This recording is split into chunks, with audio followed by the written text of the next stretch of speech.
I am Michelle, and today's episode promises hope and inspiration with our incredible guest, Amanda Blackwood. A survivor of human trafficking, Amanda shares her journey with a touch of humor, steering clear of what she fondly calls trauma vomiting. Join us as Amanda discusses life, post-trauma, overcoming challenges, and the transformative power of forgiveness. As an accomplished artist, author, and podcast host, Amanda's story is one of triumph. Tune in to hear her insights on resilience, relationships, and fighting back for a better life. Now, as we talk about her books, I feel like it's very important to talk about because a portion of Amanda's book sales goes toward combating human trafficking. So it is such for a good cause. So make sure that you go to Amazon. She's got so many books there and buy one. All right. So let's hear about her story and get inspired. And I can't wait to hear about her story. Hello, Amanda. Hello. It's so nice to be with you, Michelle. Oh, I am honored that you are here because you really have a story, an inspirational story that will make anybody just, say, I can do it. I can find the courage. If Amanda did, I can do it as well. So to get started, why don't you go ahead and talk about your past, and then we'll go from the past and talk about your recovery, and then we'll go on from there. Okay. So most people who have experienced human trafficking have experienced some sort of early childhood trauma and abuse of their own. And I grew up in this really tumultuous environment where my mother used medications to try to control us, including medications that we didn't necessarily need. So I was put on things illegally when I was about 4. My father was physically violent. My mother was mentally and emotionally abusive, and my brother was my first molester. That was my entire immediate family. So I grew up in this environment where my dad was in the military. We were moving every few years. I didn't really bond with people. I didn't build these connections. And this was always lacking in my life. So when I got to be an adult, I had already been running away from home quite a lot. And I was trafficked 3 different times, completely unrelated in completely different parts of the world. A lot of people have this idea that human trafficking only happens to people under the age of 18. It's like they think that there's a magic wand that when you hit 18, you're no longer susceptible to this type of abuse. That's because that's what we talk about the most here in the US. But if you go to a reputable source to find the definition of human trafficking, I go to the Department of Homeland Security. Their definition is the use of force, fraud, or coercion to obtain commercial sex acts or labor from another person. There's no mention of transportation, even though in our heads we think of trafficking as being the same thing as being in traffic. So human smuggling and human trafficking are 2 completely separate issues that oftentimes overlap, but both need to be addressed separately. It also doesn't mention anything about money, which means prostitution does not equal human trafficking and vice versa. And there's no mention of age. So 1/4 of all victims are under the age of 18. That means the majority of human trafficking victims are over 18. The oldest person in recent years here in Colorado to be pulled out of trafficking was actually in her 70s. The youngest was 3 months old. The numbers are so completely all over the place. Another idea that we have is that it only happens to girls. It's 46% boys and men. So there's all these numbers and stuff that are jumbled up in the atmosphere when it comes to the world of human trafficking, but we focus on what can be most sensationalized. So my story doesn't make sense to a lot of people who don't understand that about trafficking. Trafficking happens about 1% to 2% by kidnapping. The majority of trafficking is done by people who are already in some sense of control over another person's life. These are parents, grandparents, aunts, uncles, boyfriends, girlfriends. In my case, when I was 18, my boyfriend was a man who was more than twice my age. Can you say daddy issues? Right.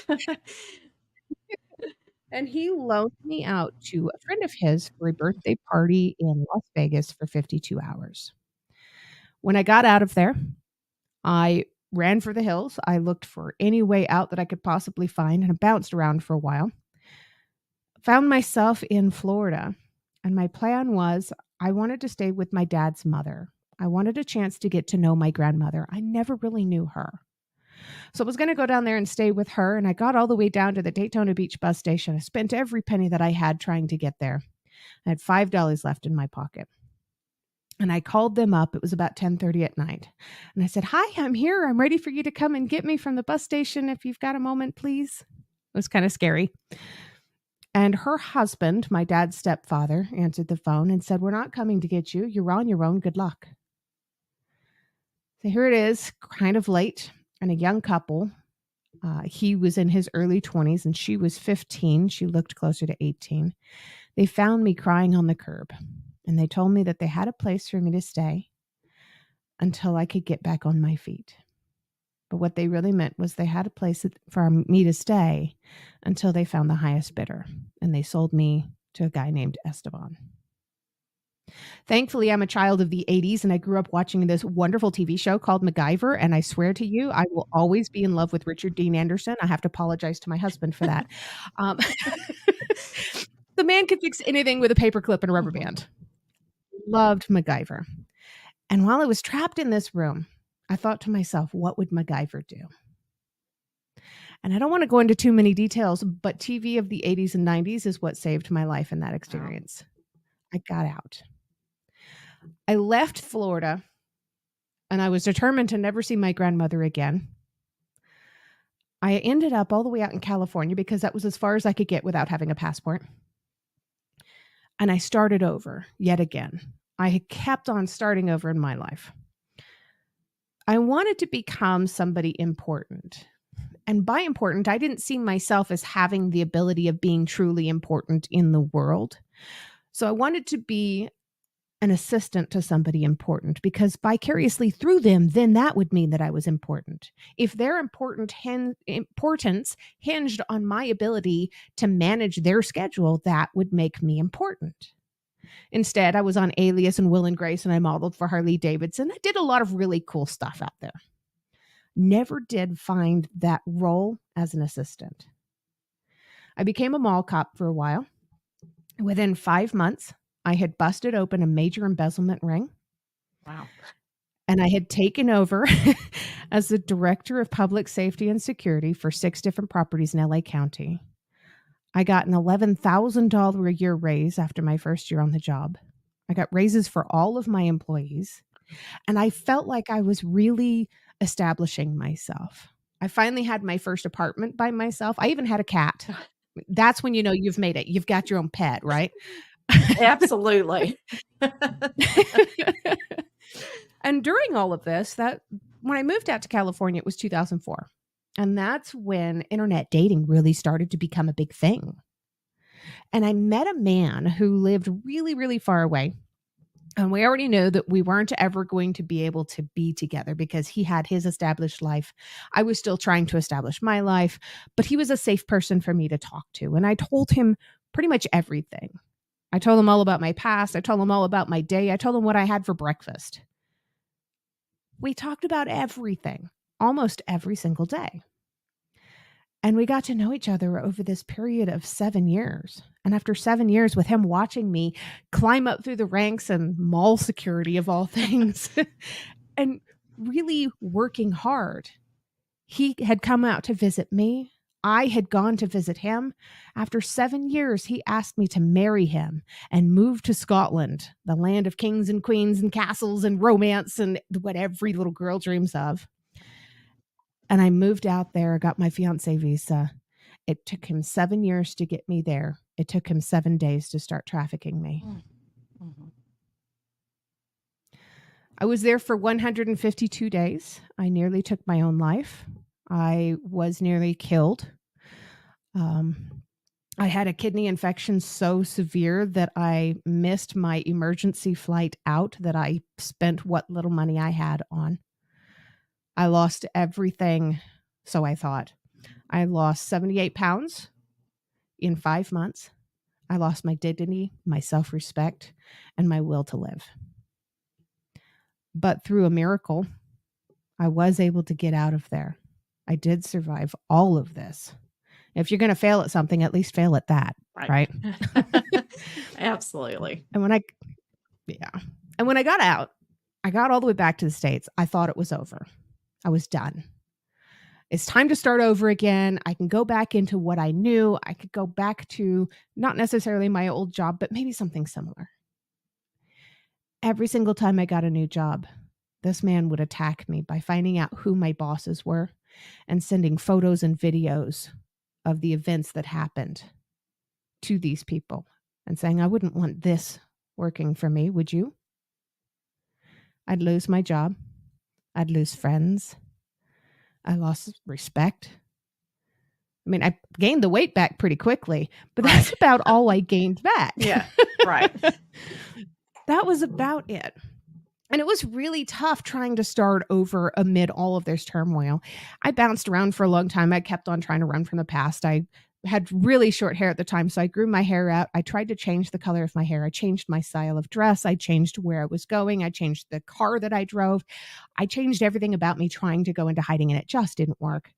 One day I looked through the peephole because I heard a loud sound outside, and that was him banging on the neighbor's door. He had come over looking for me. He had my address off by one number. And I moved again and again and again, and it just didn't stop. And eventually in 2016, I packed up a U-Haul with all of my belongings and my cats. And I drove from California to Colorado to really start over. And in 2019, the bottom fell out from under me. I found out that since he couldn't find me in California, he'd given up on that prospect. And instead, he made me famous on a pornography website. And he included all of my social media information for people to be able to find me and follow me. And at first, I wanted to go into hiding. I started shutting everything down. I started getting rid of social media accounts. I deleted my Twitter. I deleted Facebook, just getting rid of whatever I could. And then I stopped one day and I thought to myself, it's never going to stop if I keep trying to hide. So if people are going to find me, I need them to know why. I went into therapy. In a year and a half, we made so much progress that I wrote my autobiography finally. I wrote the entire thing in 30 days. Wow. Starting from when I was 4. I started painting. I started cooking more. All of these creative outlets. Oh, it was so helpful. And my therapist was just absolutely amazing. But an anti-trafficking organization that I paired up with set me up with pro bono legal services to be able to fight all of this stuff on all these pornography pages. And I felt like I had a sense of dignity back. You know, my voice started out really tiny, like a little bitty squeaky mouse. I found out that there was a lion in my lungs crying to get out. And I haven't stopped talking about it since. Well, and I am so glad because I think, the more people that are educated about what really goes on behind closed doors, and that is kind of because everybody hates to talk about it. But I feel like, people need to be educated. And if they are a victim of this, know how to survive. And, I love to see the courageousness in you and the fighting spirit. And I know that you really had to fight to continue, to fight that battle. Whenever somebody asks you who you are today, how would you describe yourself? I'm a warrior. Yeah. Yeah, absolutely. I had somebody mention the other day that they believed that, if they could ascribe one word to me, it would be, what was it that she said? Rescuer. And I said, it's not it at all. Yeah. I'm not a rescuer. Yeah. I'm a reacher. Yeah. And I think that's the result of, helping other people through this, because like you said, a lot of people really don't understand what trafficking is. And my mother was a middle school counselor, and she told me some of the stories that she heard about brothers and sisters and families. And so it does go on, but I think it's being so ignored. And I love that you found therapy, that you found writing about your story. And so let's bring up some books that I found on your website.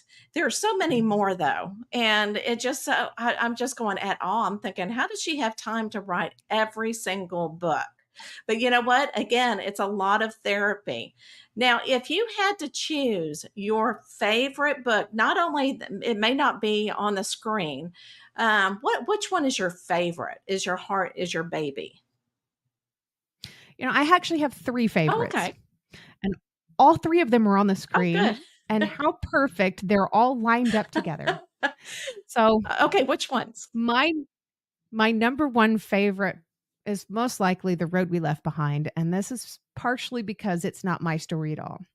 It is my mom's mother who in the book she's portrayed as a wing walker in the 1930s and 40s. And for the people who don't know, there's a little biplane on the book cover, and a wing walker was somebody who would climb out of their seat while the plane was in flight and do acrobatics across the wings of the plane. So she would do splits, hang upside down underneath it. She would climb up on the top of it and stand there with her arms straight out to her side and just walk back and forth while the plane's flying at 100 miles an hour. Oh my And I had to goodness. tell her story. Yes. My grandmother was this incredible, beautiful woman. She was 5'11", which was unheard of for a woman in the 1940s, and in the 1930s. And her first love was not my grandfather. So, of course, the book stirred up a lot of emotions in the family, had some controversy there, but it's actually based on her true story and what happened to their relationship, because even she didn't know why it didn't work out until very late in life. And she revealed the story to me in little nuggets when I was in my 20s and 30s. And I love her story so much that I needed her to have a really positive ending. And I couldn't wait to write this book. So I sat down to write this one, and it took me, what was it, completely, I think, 2 weeks to write the whole thing. And I just love it. It was such a work of passion for me. My other 2 favorites would be Custom Justice, which is my full autobiography. And that's the book that I wrote in December of 2020 at the end of my therapy. And the reason I love that one so much isn't because it's about me, but rather because I gave the essence, the trauma, its own physical body so that I could set it down on a shelf and walk away from it. And the other one is my most recent book, Surviving in the Kitchen. This is my first cookbook. I mentioned something about doing all this Okay. creative stuff to help you get through. Well, I painted the book cover for The Road We Left Behind. I posed for the book cover for Custom Justice. And I cooked for the cover for Surviving in the Kitchen. Surviving in the Kitchen, recipes for life, love, and a full stomach. And it's dedicated to my amazing husband. I met him 1 month after my autobiography was published. I have a lot of my favorite recipes in there. I cook all the time. We rarely ever go out because having that sense of a need for control is such a strong trauma response in people. We need to have something creative to be able to channel that need for control because we control so few things in our actual life. Oh, I absolutely love it. Now, I do want to talk about the book because whenever we were setting up this podcast, the schedule and everything, I said, which book do you want me to read? And you told me to read The Unlikely. And so I did. And I'm going, oh my gosh. So I've got to ask you, you do have the cats in there. Okay. So you already told me that you're like your character because of all the cats or the 2 cats that are in it. Do you feel like you created yourself in the story? Are you the character, the main character? She was based on who I would have been if the rumors and lies about me had been true. And I hated the character so much that, as you read, I tried to get rid of her. And it didn't work. And that's when I realized she became me. And from then on, it is me. It is my own honest backstory. Anytime she has any kind of a flashback to her past, she's actually seeing my past. And I found it and I was going to bring that up as well because at the very beginning, you could tell that she is putting that wall up around her and she's saying, I don't want anybody in. I don't want anybody in because the trust issue. And then I'm not going to give it away. So at the very end, she begins to realize, you know what? I need people for survival. And so I loved how you really made her transition herself, through life. And so to me, I thought, oh my, so even though she's not really likable at the beginning, you can resonate with her because everybody goes through a period of time in their life like that. So, yeah, so I commend you for the book and for really putting your heart into it. And I love the two cats. Thank you. Oh my gosh. They were so much fun to add into the story. Their personalities, Yeah. one of them has passed on now. Oh, okay. Oliver passed away, and they are named after my actual Oh, cool. cats, and I do still have Cooper. Cooper's my old man. He is toothless and sweet as ever. I love it. I love it. I thought, oh my gosh. Yeah, that's how. And, we never know when we're in the situation of keeping our babies safe. And I'm talking about our fur babies, and she risked her life several times for them. So, okay. So do you want to tell people, I don't want to give it away because I know authors go, I only want to tell just a little bit. Can you tell people what it's about?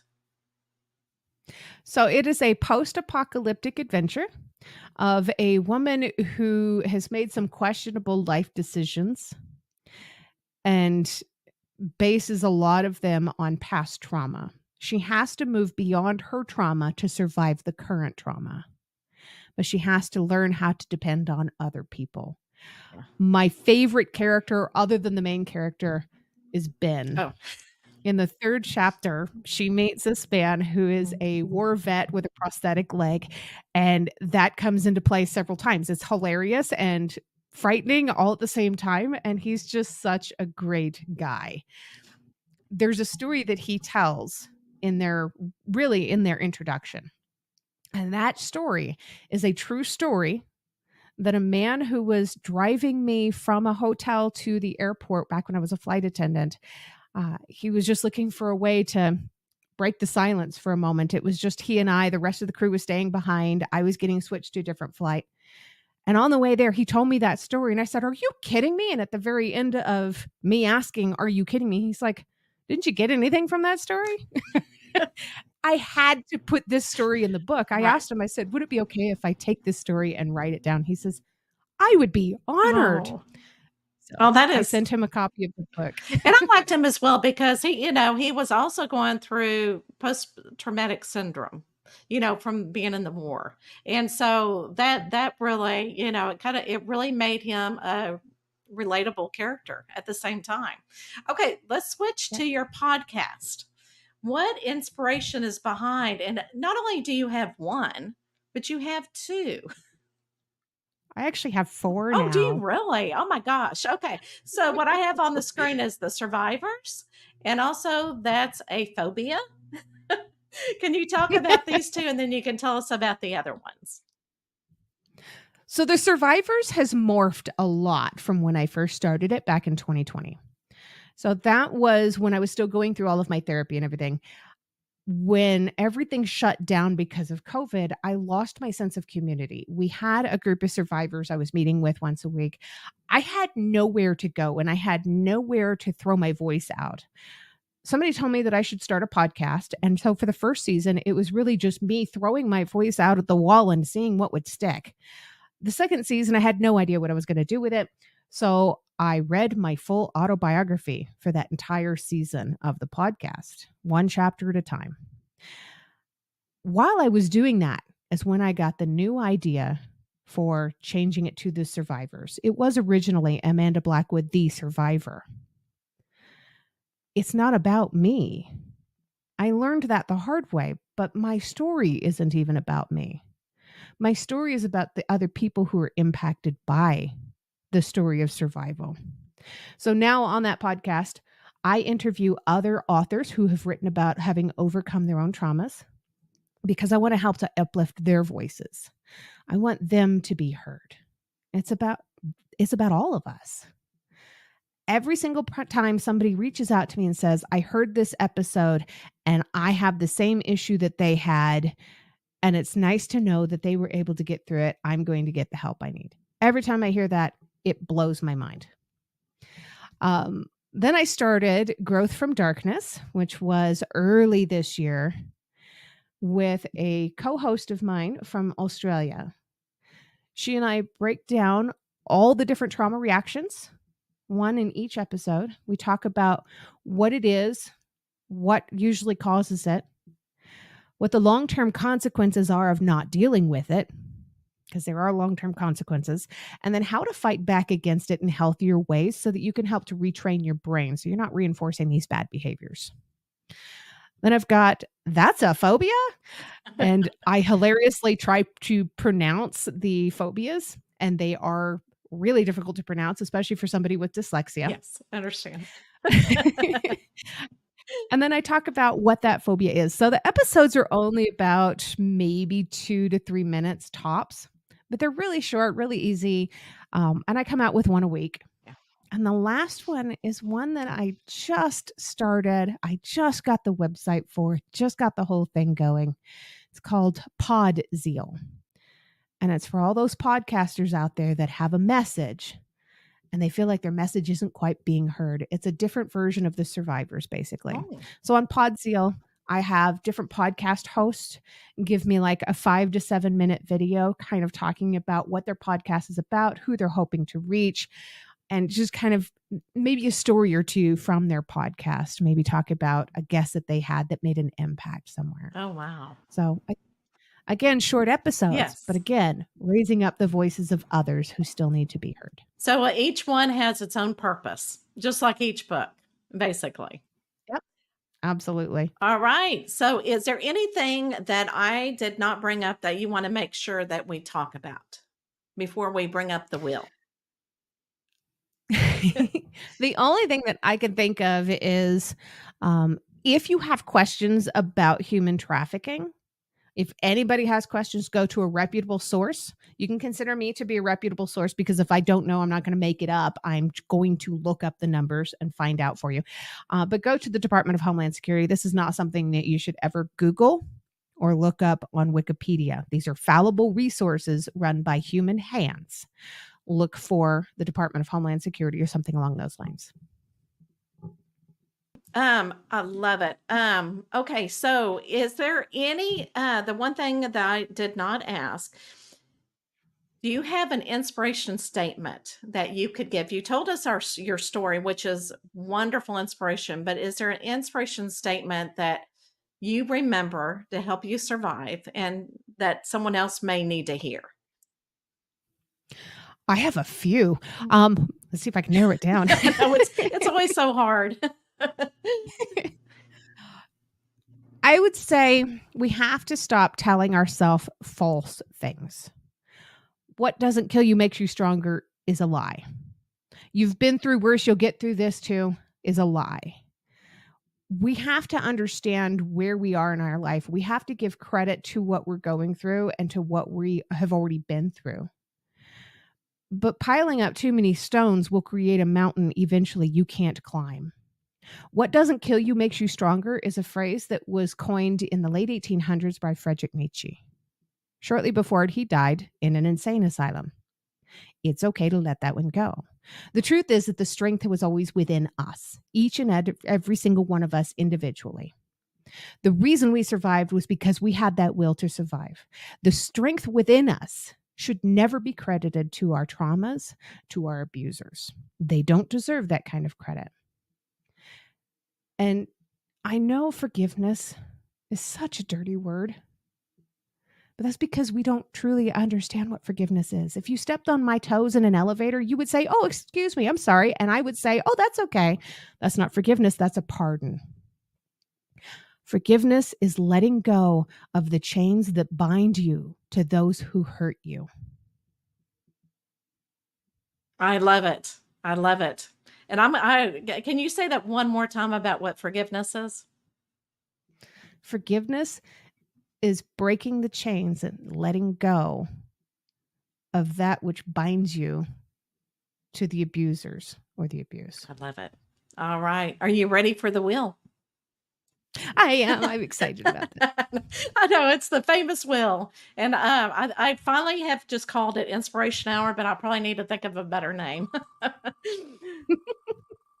All right, let's see. Let's see. Oh,